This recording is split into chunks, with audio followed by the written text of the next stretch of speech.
This is the new Catalyst Machineworks Shocker 3.5 inch. And this is a tiny 6-cell battery. This is the world famous Houston night spot. We're going to put the three of these things together and see how this new popular 3.5 inch size applies on a giant 2004 size motor and 6S power. Shocker.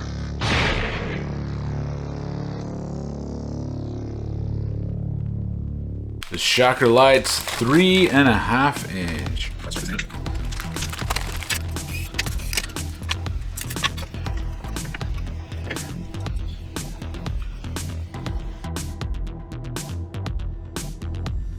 Man, this thing is quite handsome. Scaled down just slightly to get this new prop size, a sensation that's sweeping the entire FPV drone market. And why is that, guys? In comparison with a 5-inch drone, this has the most similar flight feel. When you have some of these large motors like these 2004 6S KV newbie drone flow motors, put a 4-inch or a 5-inch prop on this, it's actually going to feel a little more floaty than your standard 5-inch build.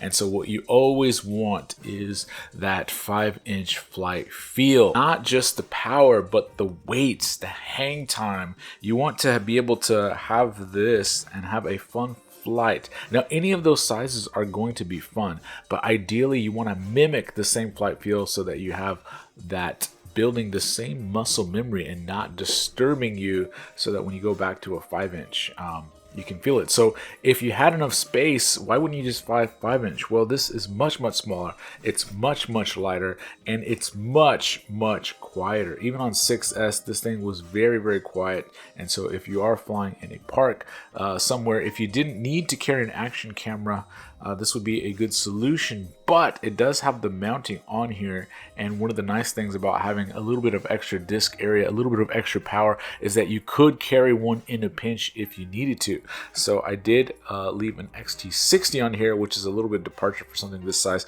And of course, the Shocker mounts everything upside down. Now, in order to get the build as small and light as possible, I did use this J Hemku 20x20 6S all-in-one board, so it mounts in there perfectly. I have my Express LRS EP2 with ceramic antenna, double-sided tape to that. I have the Vista double-sided taped right here. I'm running the Foxier Apollo camera, which looks incredibly nice, and of course the really great Jim Fan 3.5 inch Hurricane props. 187 grams, not bad for the kind of flight feel. Now, the other thing that's considerable though is if you compare this to a 5-inch build, this is maybe half as light, right? But the battery weight is also going to be less than half as light.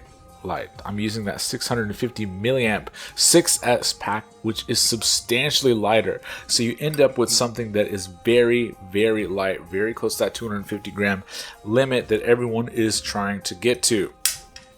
Now, other notes about this thing is because you have this delicious center of gravity that is right on the prop line, you're going to want to not run a battery too large. This is a 1500 4S, right?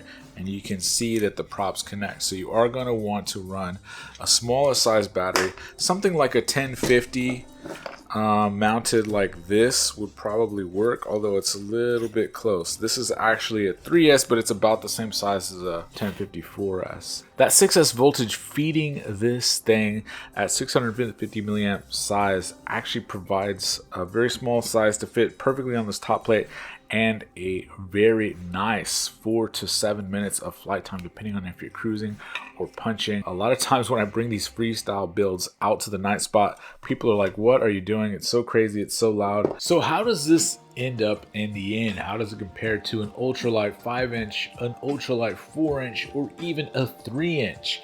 Well, everyone has long since been on that mission, like we said, to have the ultimate 5-inch flight feel. And if that's your goal, then this is the closest that I have seen to that as far as feeling the actual weight and when you're throwing it around and still having a very punchy amount of power. Now, compared to the Emax Babyhawk 2 HD that's also 3.5-inch, how does that compare? Having extra power on tap makes quite a big of difference. So this is like flying a very powerful 5-inch, whereas that one has a little bit less juice, but it's still very tossable. So that's more like your 2017, 2018 freestyle builds. It still feels very good, and you can get some really good maneuvers going on, but it's not going to have quite that same amount of punch that the 2004 size motor is going to have. Now, if you are going to run a large size motor like this, I really like doing it on a catalyst frame because it has so much motor protection out here on the arms. You also have a ton of camera protection. So whether you're running this on Shark Bite system or DJI, you're going to keep your expensive cameras safe. The 3.5-inch, while it does give you the best 5-inch flight feel, which is the most important thing for some people, it's not always going to necessarily be the highest amount of speed.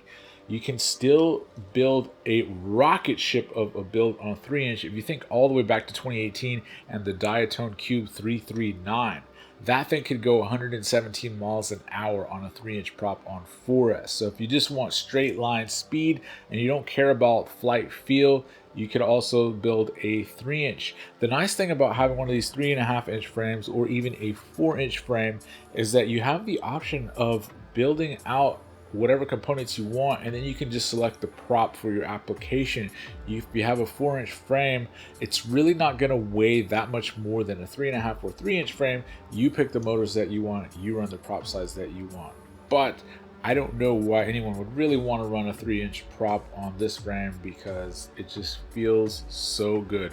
It's the perfect mix of speed and power, flight feel, but having real world weight without feeling too floaty. In the first couple of minutes of this flight footage, I tried to do some straight down falling, basically falling into the prop wash. Things of a 3-inch and 4-inch size generally have a little bit more prop wash. So on default Betaflight 4.2, you can see some of that in there, and I left it in the footage to let you know what your baseline is.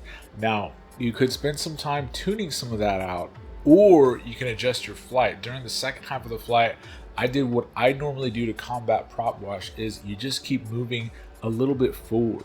If you come out of a diving maneuver going slowly forward instead of coming straight down, you'll actually not induce that prop wash feel, so you can either fly around it or tune around it. But I wanted to show that for you guys at a park or somewhere, and you don't want to disturb people with the weight and the size and the noise of a 5-inch build. These are just better than ever, and the Apollo camera actually gives you some very usable image quality. Look at this thing. This is not an Insta360 go-to. This is straight DVR from the goggles on the DJI system in this Apollo camera. Nice job on this Catalyst.